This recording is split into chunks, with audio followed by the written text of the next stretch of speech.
My parents said, spend New Year with us, not with her family. I chose them. They spent the whole night criticizing my fiancée. She broke up with me on January 2nd. My parents said good riddance. Hey Reddit, spend New Year with us, not with her family, my parents said. Their voices sharp and unyielding over the phone, like they were issuing an ultimatum that brooked no argument. I froze, the receiver pressed to my ear, my heart pounding as I glanced at the calendar on my fridge. December 31st, the eve of a new year that suddenly felt like a battlefield. My fiancée was in the next room, humming softly while packing a small bag for her family's celebration, oblivious to the storm brewing. If I chose them, I'd be ditching her plans, risking the fragile trust we'd built over 2 years of dating. But saying no to my parents? That meant weeks, maybe months, of icy silence, the kind that had scarred our relationship before. I'm 33, a software engineer living in a modest apartment in the suburbs, and I've been engaged to my fiancée for 6 months now. We're planning a spring wedding, but my parents have always been intense about family loyalty. This New Year's Eve, her side was hosting a big gathering at her aunt's place, with fireworks and toasts, while mine was a quiet dinner at their house, just the 3 of us. I took a deep breath, my mind racing. Mom, Dad, I already promised her I'd go with her. It's important to her family. The line went silent for a beat. Then my father barked. Important? What about us? We're your blood, not some outsiders. Choose wisely, son. I hung up feeling gutted, the weight of their words pressing down like a vice. My fiancée walked in then, her smile fading when she saw my face. What's wrong? I hesitated, the stakes crystal clear. Defy my parents and lose their approval forever, or stand by her and watch our engagement crumble under the pressure. Either way, something irreversible was about to happen. We argued for hours that afternoon. She pleaded, her eyes welling up. I get that your parents are important, but this is our first holiday as an engaged couple. If you bail, what does that say about us? I paced the living room, torn. They said it's us or them. I can't just abandon my family. She crossed her arms, her voice rising. Abandon? You're choosing them over me. Fine, go. But don't expect me to wait around. The ultimatum hung in the air, thick and suffocating. I could lose her, the woman I'd fallen in love with, the one who made me laugh and dream of a future together. Or I could lose my parents' respect, the foundation I'd leaned on since childhood. No middle ground. No compromise, just a choice that would define everything. By evening, I texted my parents. I'll be there. Her response was a curt goodbye as she stormed out, slamming the door behind her. I drove to my parents' house in a daze, the city lights blurring past, wondering if I'd just made the biggest mistake of my life. They greeted me at the door with forced smiles, my mother pulling me into a hug that felt more like a claim. We knew you'd come around, she said, her tone smug. Dinner was laid out on the table, roast chicken, mashed potatoes, the works, but the air was charged, like they were waiting for something. As we sat down, my father poured wine and raised his glass. To family first. Always. I nodded, forcing a smile, but my mind was on her. What was she doing right now? Laughing with her cousins? Or crying alone? The conversation started innocently enough. So, how's work? My mother asked, but it quickly veered. And that girl? Still hanging around. I tensed. Her name is. We know her name. My father interrupted, his fork clinking against the plate. But let's be real. Is she the one? She's from a different world, you know? Her family's. Well, not like ours. I set my glass down. What do you mean? My mother leaned in, her eyes narrowing. We did some digging. Her brother has a record. Petty stuff, but still. And her parents? Divorced twice. Instability runs in that family. I stared at them, disbelief washing over me. You investigated her family? That's not okay. It's our job to protect you, my father said, waving it off. You're our only son. We don't want you tied to someone who'll drag you down. The night wore on, and so did the criticisms. Every time I tried to steer the conversation elsewhere, they'd circle back. "She's too controlling," my mother said during dessert. "Remember how she made you cancel that trip last summer? That's not healthy." "That was a misunderstanding," I protested weakly. "We worked it out." My father snorted. "Worked it out? She manipulated you. And her job, freelance graphic design? No stability. How will she support you if things go south?" I pushed back, my voice rising. "She's talented, and we're building a life together. You don't even know her." "We know enough," my mother replied, her tone final. "She's not good for you. You're better off without her." By midnight, as the clock struck 12 and fireworks exploded outside, I felt hollow. We toasted the new year, but the words tasted bitter. My parents hugged me, whispering, "Happy New Year, son. Glad you chose right." I drove home at 1 a.m. The road's empty, my phone silent. No text from her. I sent one anyway. "Happy New Year. Can we talk?" No reply. I lay awake, replaying the night, the criticisms echoing in my head. Were they right? Had I been blind? January 1st dawned gray and cold. I called her first thing, but it went to voicemail. "Hey, it's me. About last night. I'm sorry. Can we meet?" Still nothing. By afternoon, I showed up at her apartment, knocking tentatively. Her roommate answered, looking sympathetic. "She's not here. Said she needed space." "Space? From what?" The roommate hesitated. "From you. She was upset. Said you chose your parents over her." I slumped against the doorframe. "I did, but it was a mistake. Tell her I love her." She nodded, but her eyes said it all. It might be too late. That evening, my parents called, their voices buoyant. "How was your day? Did you see her?" "No," I admitted. "She's not talking to me." "Good," my father said without missing a beat. "Let her go. You're free now." Free? I felt anything but. The stakes were closing in.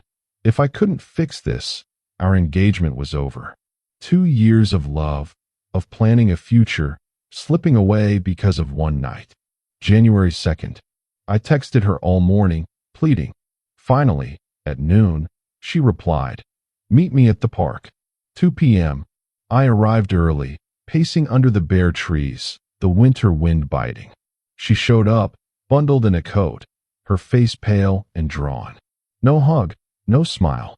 "Thanks for coming," she said flatly, sitting on a bench. I sat beside her, my heart hammering. "I'm sorry," I blurted. "I shouldn't have chosen them. It was stupid." She looked at me, her eyes cold. "Stupid? It was a betrayal. You knew how much this meant to me. My family was excited. My grandma even baked cookies for you." I hung my head. "My parents, they pressured me. Said it was family or nothing." "And you picked them," she said, her voice breaking. "Over me. Your fiancé." Tears stung my eyes. I thought I could handle it. "But last night, they spent the whole time criticizing you. Your family, your job, everything." She laughed bitterly. "Of course they did. I've heard whispers from you before. But I ignored them because I thought you loved me enough to stand up." "I do love you," I insisted. "More than anything." "Then why?" she demanded, standing up. "Why let them tear me down? You didn't defend me once." I stood too, reaching for her hand. I was shocked. "They ambushed me with all this stuff about your brother, your parents' divorces." I didn't know what to say. Her face hardened. "So you let it slide. And now? What do you want, forgiveness?" "Yes," I whispered. "Please. I'll talk to them. Set boundaries." She shook her head, pulling away. "It's too late. I can't be with someone who folds under pressure from his parents. We're done." The words hit like a punch. "Done? You mean broken up?" "Yes," she said, tears streaming now. "I gave you the ring back. It's in the mailbox at your place." I collapsed back onto the bench, numb. "Don't do this. We can fix it." "No," she said, walking away. "Goodbye." I sat there for hours, the cold seeping into my bones, the reality sinking in. I'd lost her, irrevocably. When I got home, I found the ring in the mailbox, the diamond glinting mockingly. I called my parents, my voice shaking. "She broke up with me." Because of what you said last night. There was a pause, then my mother spoke. Good riddance. She wasn't right for you anyway. Good riddance. I echoed, incredulous. You ruined everything. My father chimed in. We saved you. You'll thank us one day. I hung up, fury boiling over. How could they be so callous? This wasn't just a breakup. It was the end of our dreams. The wedding, the house we'd talked about, the kids, gone. The next few days blurred. I threw myself into work, avoiding calls from friends who heard the news. Her social media went silent. No posts, no stories. I checked obsessively, hoping for a sign. A week later, I confronted my parents at their house. You have to apologize, I said, storming in. You destroyed my relationship. They sat in the living room, unfazed. Apologize for what? My father asked. Telling the truth? The truth. I shouted. You dug up dirt on her family. That's invasion of privacy. My mother shrugged. We care about you. That girl was a mistake. I paced, the anger building. She's not a girl. She's my fiancée. Was. And now she's gone because of you. She's gone because you let her, my father retorted. If she loved you, she'd have fought harder. The logic twisted in my gut. Was it my fault? Had I been too weak? Over the following weeks, I spiraled. Nights alone, replaying our fights, her words. I texted her once, begging, please, just talk. Blocked. The finality crushed me. My parents kept calling, inviting me over, but I ignored them. They left voicemails. Come home, son. We're family. Family. The word that had cost me everything. It wasn't until February that I learned more. A mutual friend spilled. She'd started seeing someone else. A guy from her work, stable, no family drama. It stung, but it also clarified things. She'd moved on, while I was stuck. I dug deeper into the backstory. My parents' criticisms weren't new. They'd always been overprotective, ever since my childhood. My dad had a rough upbringing. Abusive home, no support, and he vowed to shield me. But it turned into control. They'd vetoed girlfriends before, calling them not good enough. One ex left because of their interference. Another ghosted after a family dinner where they grilled her relentlessly. I remembered now, last summer, when my fiancée and I canceled a trip to visit her family because my parents insisted on a mandatory barbecue. She'd been furious, but I smoothed it over. Or so I thought. The deeper issue? My parents saw her as a threat to their influence. She encouraged me to be independent, to set boundaries. They hated that. By March, I confronted them again, this time calmer. You drove her away on purpose. Admit it. My mother sighed. We did what we thought was best. You're our son. But I'm 33, I said. Not a kid. You can't dictate my life. My father glared. We can try, and we will. The rift widened. I stopped visiting, focusing on therapy to unpack the damage. The counselor said it plainly. Your parents' behavior is toxic. You need to choose your own path. Spring came, and with it, wedding season. I saw posts from friends tying the knot, and it hurt. What if I'd stood up that night? One evening, I ran into her at a coffee shop. She was with him, the new guy. They looked happy, laughing over lattes. I froze, then turned away, heart aching. She spotted me, her smile fading. Hey, I managed. You look good. Thanks. You too. Awkward silence. I'm sorry it ended like that. Me too, I said. I miss you. She nodded, glancing at her date. Take care. As I walked out, the finality hit. She was gone, and my parents' good riddance echoed in my mind. Months passed. I dated casually, but nothing stuck. My parents tried reconciliation dinners, but I declined. Not until you apologize for what you did. They never did. Instead, they doubled down, saying I was ungrateful. By summer, I moved cities for a job, cutting ties almost completely. Therapy helped. I learned to assert myself.